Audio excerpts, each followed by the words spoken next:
will start by saying, I'll ask a question actually. It has to do with, what if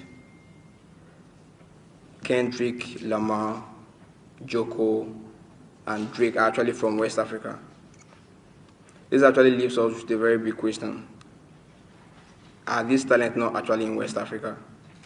It's actually a big question that actually we have actually thought of. And I've actually figured out that these talents are there, actually right here. And this is actually the goal of Gaga Records and Entertainment, to bring West African music to the level where it has never been before. We do have some pioneers, people who have actually been in the industry for quite some time. We have Reggie Rockstone is here to be here. We have D Black. We have Jupiter also. I think these people actually know the foundation of music, and they actually know the depth of music itself. You need to be very relentless with what you do. Hard work definitely will pay off. Don't see it as a hobby. Take it as a career, as a job.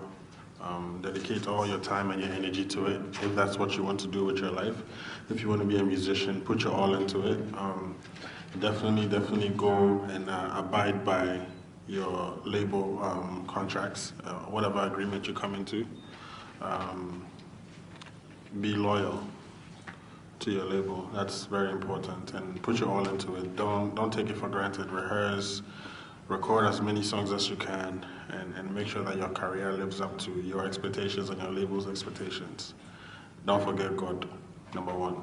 This is also a way to, also advance our music industry, and then, bring more talent from different sort of, corners of Ghana, for them to also explore and exhibit their talent. So basically, I think it's a good movement, and then you guys have to stay loyal. I remember it's not going to be easy in the first place anyway, so that's the gospel truth, but with hard work and persevere, and just push, hard work, don't sleep, make sure you're always in the studio on time, do good music, listen to your engineer, listen to your coach or PR or your manager,